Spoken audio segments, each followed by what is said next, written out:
Dažreiz gadās, ka kaut kādi skaitļi piesaista jūsu uzmanību vairākas reizes kādā periodā. Piemēram, 22, 22 pulkstenī vai vienādi cipari garām braucošā mašīnas numuros, kādos rēķinos, čekos vai telefona numuros. Tie var būt gan vienādi cipari, gan arī kaut kādas ciparu kombinācijas. Ko tas nozīmē? Šādi visums cenšas jums nodot ziņu vai varbūt par kaut ko pabrīdināt. Jūtīgāki cilvēki bieži vien tajā brīdī sajūtat, kad viņi redz ciparu, kāds tur ir message, bet nevienmēr. Daži no tā sabīstas. Man nesen tieši bija viena klienta uz tāro seansu, kas regulāri redzēja sava dzimšanas dienas datumus visur 15.07. Tad mēs kārtīgi uzdevām šo jautājumu, kāda tam ir nozīme. Un, tur bija tā, ka viņas sargeņģeļi vai augstākie spēki tajos brīžos koriģēja viņas dzīves ceļu. Neļāva iet tur, kur viņai nav jāiet, vai arī tieši pavēra ceļu uz kaut ko, kur viņai jābūt, vai jāredz, vai jāuzzina, lai pieņemtu pareizos lēmumus. Bet ir arī numeroloģiskās interpretācijas šīm parādībām, par ko tad tūlīt pastāstīšu. 4 nulles pulkstenī vai vairākas nulles uz citiem priekšmetiem ir zīme, ka ir pienācis laiks atstāt pagātnē mērķus, kas vairs nav jūsu, un uzsākt ceļu, kas paredzēts tieši jums. Tad nonulēties. Bieži vien šāda zīme saka, ka būs kaut kādas svarīgas pārmaiņas vai kaut kāda iespēja drīz parādīsies, kas palīdzēs jums tikt uz jaunu dzīves līniju. Tālāk 01.01 pulkstenī vai uz citiem objektiem ir pabeigšanas zīme. Un tas norāda uz nepieciešamību uzņemties atbildību un izlemt, nemeklēt vainīgos un uzņemties 100% atbildību par visu, kas ar jums notiek. 02.02 uz pulksteņa vai kaut kur citur var būt tā. Šiem skaitļiem ir 2 nozīmes. Pirmais, tas ir padoms būt pārliecinātākam un izlēmīgākam, ja tā kā nemocīt sevi ar šaubām starp 2 izvēlēm. Un otrais, tiem, kas meklē attiecības, tad šie skaitļi norāda, ka jauna partnera satikšana ir tuvu, bet ir svarīgi izdarīt pareizos secinājumus, lai neprojicētu pagātnes kļūdas šajās jaunajās attiecībās, lai nepārnestu vecās problēmas. Ejam tālāk, 11.11 pulkstenī, vai arī, ja jums ir visu laiku kaut kur vieninieki parādās, tad tie ir patiesībā ļoti veiksmīgi skaitļi. Tie parāda, ka jūsu sargeņģeļi ir jums blakus un ka jūs varat paļauties uz viņu atbalstu un vadību. Ja redzat bieži šādus skaitļus, tad var uzsmaidīt un pateikt paldies par palīdzību un atbalstu.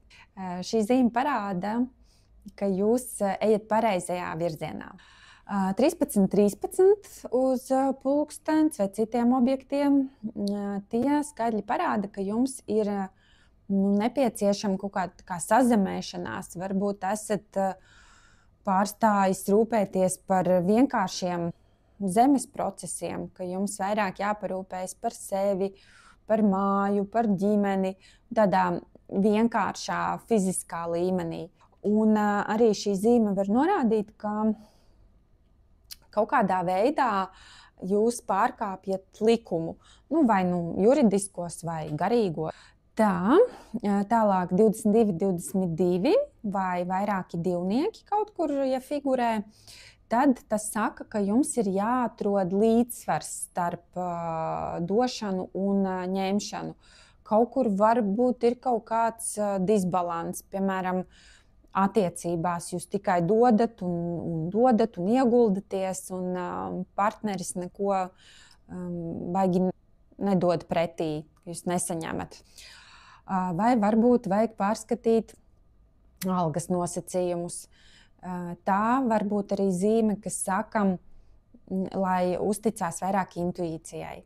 Tā, ja jūs redzat trīs trīniekus, tā ir zīme, kas liecina par gāra, dvēseles un ķermeņa harmoniju. Un arī, kad drīz jums radīsies jauna ideja vai jūs saņemsiet kaut kādu svarīgu informāciju. Četrinieki. Četri nozīmē, ka jums ir jārūpējas par savu fizisko ķermeni. Varbūt jāiekļauj uzturā vairāk kaut kādus veselīgākus ēdienus, dārzeņus, augļus.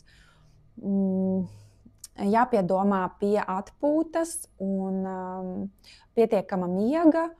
Respektīvi, tā ir zīme, ka ķermenim ir nepieciešama īpaša aprūpe un atpūta.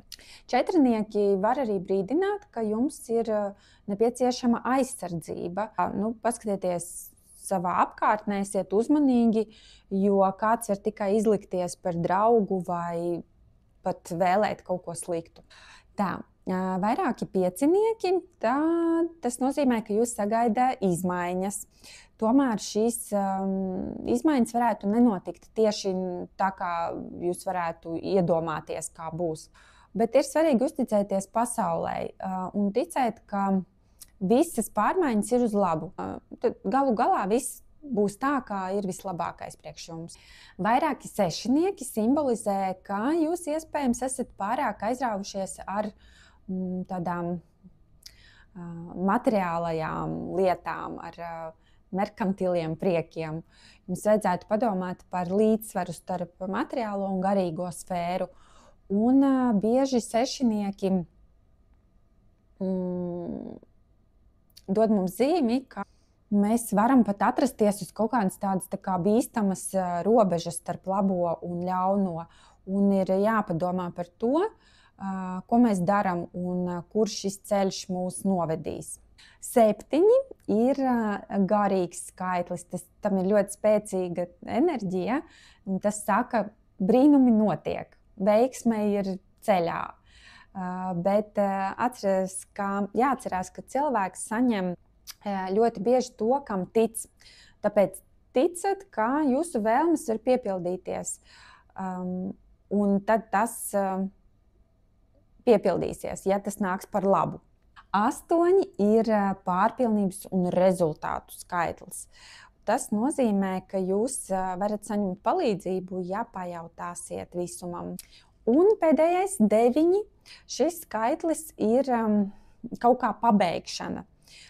Tas nozīmē, ka būs pārmaiņas, ka vecās durvis vai vecie formāti kaut kas aizvērsies un jums atvērsies jaunas durvis un iespējas. Ceru, ka sadzirdēju kaut ko noderīgu priekš sevis. Un, ja šāda veida informācija uzrunā, tad spied like un subscribe. Es novēlu visiem savā dzīves ceļā satikties tikai ar labām zīmēm, kas liecina par brīnišķīgām pārmaiņām.